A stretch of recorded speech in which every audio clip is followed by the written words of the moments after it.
Thank God, my text messages have never leaked out on the internet.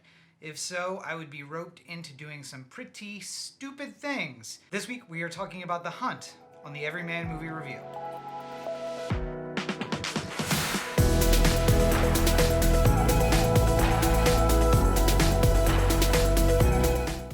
So first things first, as I've been doing in the last couple of episodes, I really hope everybody is taking care. No matter where you are in the world, or in the United States specifically, I hope that you are well, and wherever you're watching this, I hope that you get a little bit of distraction from the world around you and kind of the craziness that's been happening recently. Typically, if I'm looking for a little distraction from life, I will head out to the theater.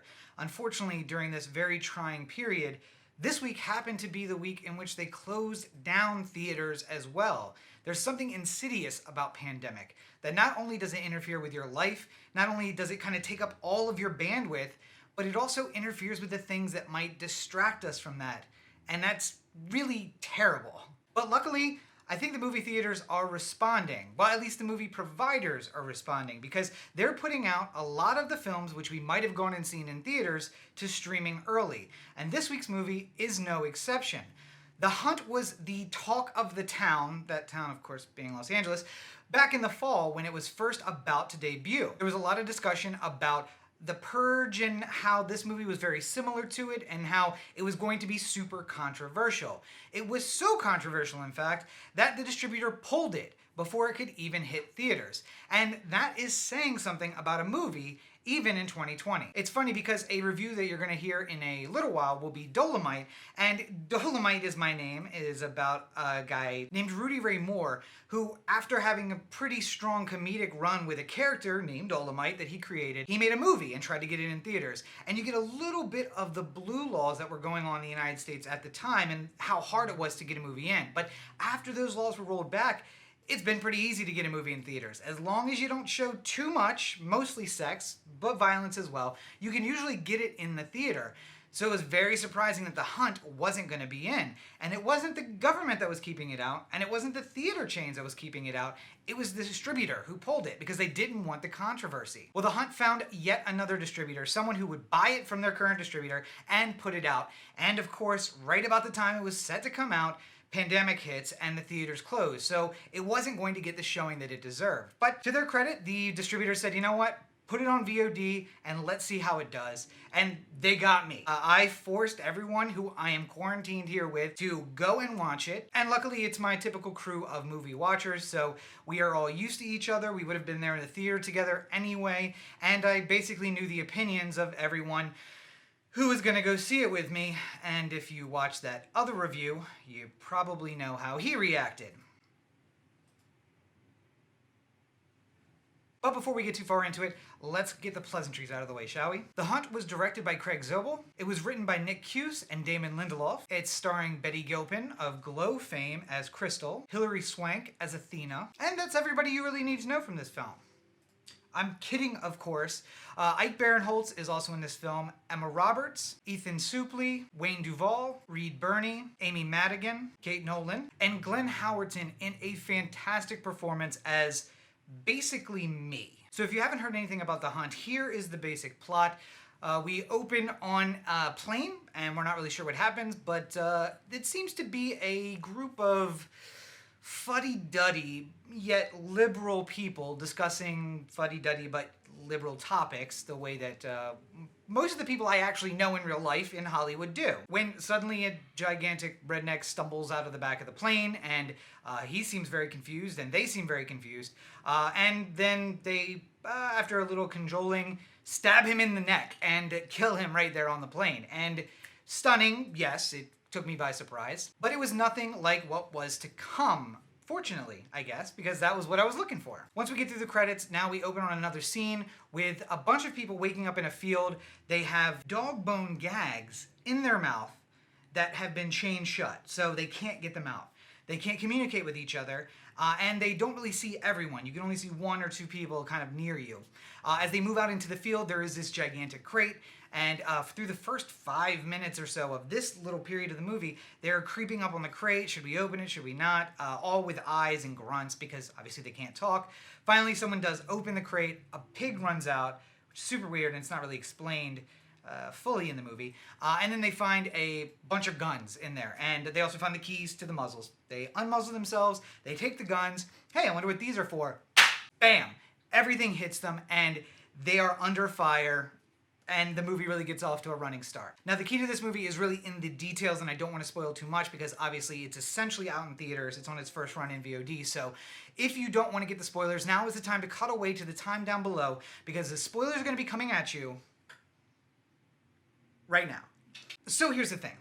Emma Roberts was kind of billed as the star of this movie. And right after I just stopped the description, the funniest thing happens. And she basically says, oh my gosh, that bullet almost got me. And then her head explodes. And I have to give compliments to the director, to the writer, because it is not often that you can catch me unaware of something that's about to happen, but they caught me unaware. I believe my reaction was something along the lines of, "Ooh!" Because I was totally fooled by the marketing materials to think that Emma Roberts was basically the star of this movie. And it's not. It's Betty Gilpin from Glow as Crystal, who really is the center of this movie. Justin Hartley, who I just found out is uncredited in this movie, but he is the actor from This Is Us, who plays the oldest of the twin/triplets. Also within the first 5 minutes of the movie, falls to the shooting. And I'm just like, okay, so who is going to be the kind of the star of this movie? Maybe it's this person who we identify as Dead Sexy, because she's wearing a shirt called Dead Sexy. Nope, falls in a Punjab pit and spikes all through her. Okay, Ike Barinholtz. Seen him in the ad materials as well. See him running. He seems like he's doing a good job. Picked a Desert Eagle 45. Probably not the weapon I would have chosen, but nonetheless, maybe he's the guy who's going to carry it. Nope, he's gone too. So within the first 10 minutes, everyone you think is going to carry this movie is gone. And who's left? Betty Gilpin and Ethan Suplee. And for the next, 25 or 30 minutes, we're just following along with them as they try to escape. And we learn that this is kind of a right-wing conservative internet conspiracy about a place called the Manor, and Manor Gate. And that is much like Pizzagate and all the other gates that we've had recently. It's this thing that evolved in the internet space, which said that rich liberals hunt poor conservatives on a manor in Vermont. And basically within 5 minutes of where I am at right now in the storyline, we realize we can't trust anyone because there's a bunch of refugees on a train that they jump. But one of the refugees is actually an actor in this whole thing. And I'm just, who do I trust? Who is part of this? Who's not? You can't tell. There's two very nice old people earlier, and whoa, turns out they're part of it too. They're killing people as well. So you're just like, I don't know what to think. I don't know what to do. I'm so confused. And right about this time, we figure out that Betty and Ethan are headed back to the manor because they're gonna catch the hen in the catch the fox in the hen house or the jackrabbit at dinner. There's like this really, really messed up fairy tale that her mom told her that she then recounts to Don. Actually, it's Don. It's not Ethan. Because Ethan is no good on the train. It's a very complicated movie, but yet so simple. It's amazing. I mean, I just have to say over top, it's amazing. I enjoyed every single minute of the movie. And other people may think that it dragged for long periods, but I feel like just like previous reviews where I talked about building tension by nothing happening, I think it was Invisible Man, there are periods where nothing's happening and you are just waiting for the next shoe to drop. What is going to happen? It can't be going this well for them. It can't be going this smoothly. They can't be making their way. And I have to say, the finding out the entire story right at the end when Athena and Crystal finally have it out with each other, that I think was the perfect wrap-up of this story. It's one of those things where it's hard to describe, but I have been in this not this exact situation before, but I've been in this situation before where I said, I wasn't going to do this thing, but then you suggested it, and you accused me of it for so long that then I just went out and did it. And the person, of course, argues back, but yes, now you've done the thing that I accused you of, which is true, but I wasn't going to do it until you suggested it, until you were all up on me about it. So it wasn't true when you first suggested it, and then you brought it to my attention, and then I did it, so now it is true. And I kind of understand both sides of the argument, both what Athena is arguing and what Crystal is arguing. And think that a lot of people were going into this thinking they were going to make a bunch of rednecks look really dumb. A bunch of conservative thinkers look really stupid. And there is that. There is that kind of stereotypical conservative internet type. You all know, you went to high school with a bunch of them. They're on your Facebook literally right now, making some ridiculous support of a president of some country that you may or may not live in. You know those guys, and they are those characters there. But by the same token, there are the ridiculous, liberal, apologetic people, and they're shown to be just as ludicrous as the conservative. You kind of have these people in the middle who are just going along with it, and it's a statement about how we can be so polarized, and the reality is that most of us are right there in the middle, but we allow ourselves to be pulled apart to these two poles by the crazies on either end, and kind of how we shouldn't allow ourselves to do that. But I feel like I'm getting into the weeds, and I think this just speaks to the complicated nature of the movie. You really need to watch it, and if you're watching the spoiler section, even though you haven't seen the movie, I'm telling you, I'm not talking about half of the things that happen in this movie. It is worthwhile to check out, even if you have watched the spoilers, because I really haven't given the game away at all. You're really going to enjoy it no matter what. So go ahead and check it out. But in any event, let's bring everybody back in. We'll wrap up the spoilers and we'll get to the end of the review right now. So this is what I will say in summary of The Hunt. Whatever you think this movie is, it is not. So I know there was a lot of really super conservative people who were saying, I'm not going to go see it because this is just going to bash conservative. It does, but it also doesn't. There was a lot of liberal people who were saying, I'm not going to go see this movie because clearly it's going to make fun of liberal people. It does, but it also doesn't. I think that this movie walks a very fine line right down the middle where it makes fun of everyone, it shows how stupid the two edges are, and basically says to everyone in the middle, people who I like to think are like me and like you at home, why do we let the crazies on the edge pull us to the edge? Stay right in the middle where you are. That's where most of us belong. Why are we letting this happen to us? But it does it in a way that doesn't bang you over the head with some political message or like a lot of like posturing. That is the feeling I got out of it. But maybe, just maybe, I'm a stupid person who doesn't really understand this movie or any movie. Maybe I just like things that blow up. Like a grenade in a dude's pants, which was super hilarious. But this is the Everyman review, not the other review. So you're asking yourself, tell me, Rob, please, should I see this movie or not? Well, do you like violence? Because there's an awful lot of it. From 2 minutes in, and then an extreme lot of it at the beginning, to little incidences all the way through. They are not shy about showing you the violence. There is a headshot kind of towards the beginning that you see a lot of. There is body wounds, arrows, grenades, again, going off in pants. There is a lot. So if you don't like blood and gore, this is not going to be the movie for you. Do you not like hand-to-hand fighting, even when it gets to be a little silly? This movie's not going to be for you. There's an extremely long hand-to-hand fight scene. I started that scene by saying, this may be the hottest thing I've ever seen. I believe I made some more harsh comments somewhere along the lines of that famous line from Archer. Stop. My penis can only get so erect. But by the end of it, I was saying, you know what? I was probably wrong about this. I'm not sure that this is exactly what I'm looking for.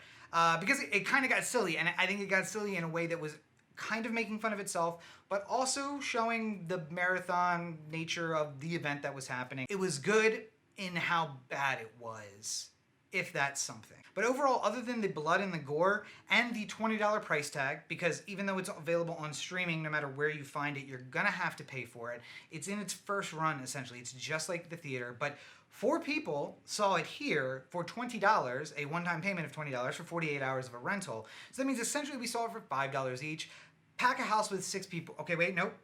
Don't pack a house with 6 people, but if you're already quarantining with 6 people, then all of you just chip in a few bucks and you can check out a first-run movie right at your house. And I highly recommend it, especially if you're someone like me who does like adventure movies, who likes movies where stuff blows up and there's gunfire, but also kind of likes a subtle movie that throws in a little something deeper than you would expect. This is going to be that movie for you. So if all of that applies to you, and again, you don't mind a little blood and gore, and you don't mind a little bit of overtures about the over PC-ness, not using it negatively, but kind of using it as to give you insight into what maybe the conversations are like. If you don't mind that, then this movie is going to be for you. So I would usually say rush out, but please stay at home. Don't rush out anywhere. There's no reason for it. Stay at home. And check out The Hunt, available on VOD now.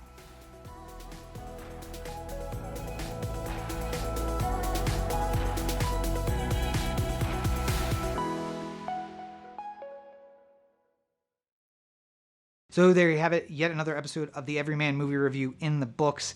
I want to say right at the top here, a big thank you to my patrons on Patreon. They got a preview of a bunch of new projects this week. They got a recording, a sound recording of a rap that no one else in the world is going to hear, just them. That's available on Patreon. And, you know, if you sign up now, you too can hear that blasted recording that no one will ever hear. I'm working on some new books. They're going to get versions of that this week. Basically, it's a preview and a behind the scenes, and it's a limited group of people who get to see it. Only my patrons on Patreon get to check those out. So if you want to be one of the chosen few, join them. It's Patreon, patreon.com/Robert N. Cheek. That's patreon.com/Robert N. Cheek. And for as little as $1 a month, you get access to all of this behind the scenes stuff that they really seem to appreciate. And I do have to say a big thank you to them, not for just the monetary support, but for the moral support. It's great to get messages from people, whether it's on Patreon or on social media, just saying, you know, this thing that you worked on was amazing. I checked out the rap, super funny. Thank you. And, you know, just giving people a little bit more, trying to give back in the only way that I can, which is basically this. And of course, you can find me on social media for free. That's at Robert N. Cheek on all your social networks, Instagram, Twitter, Facebook, Tumblr, Snapchat, everywhere, at Robert N. Cheek. I've been posting a lot. In fact, someone told me this week that my Instagram is a must-watch. Instagram story is the first thing that they check out in the morning. I always update it on the way to work, and they're excited to see what meme I have new posted, or what story I've posted, or just what's happened in the last 24 hours, because things can get a bit crazy at work and basically in the world around us too, right? But again, no matter what network it is, at Robert N. Cheek, you're going to find my account there. If you're watching this on YouTube, welcome. Make sure you take the time to put a comment down below. Let me know what you think of the video and of my reviews in general, or just the review of this movie. And if you are interested, if you want to see more stuff, make sure you hit the subscribe button and the notification bell. That'll let you know when the next video is up, whether it's an Everyman Movie review or any of the other stuff that I have cooking, like Rob Explains Everything. If you're listening in podcast form, I really hope you're enjoying kind of the bonus stuff that I'm throwing in over there. New recordings and little extras on every single episode. You'll find that at anchor.fm/Everyman Movie Review, or Everyman Movie Review on all of your podcatchers of choice. And if you'd like to send me a message, you can do that at anchor.fm/Everyman Movie Reviews/message. And from there, you can send me a text or leave me a voicemail. And if you give me permission, I can't stress that enough, you have to give me permission, I can use it right on the podcast version, and people can hear exactly what you think about this show. And if you're doing one but not the other, just keep in mind you can check out the other one and see all of the content you're not seeing on your source. It's youtube.com/Rob Cheek and anchor.fm/Everyman Movie Review. And if you can't get enough of me, because why would you? You can check out new episodes of the Oh the Anthem podcast every Tuesday. I sit down every single week and get a new podcast out with my buddy Corey. We've been doing it for the last 5 years, and we are not stopping anytime soon. So make sure you check out ohtheanthem.com and Oh the Anthem on YouTube. We record the episodes live sometime between Saturday and Monday, and you subscribe to the channel, you get notifications when we go live on Facebook, on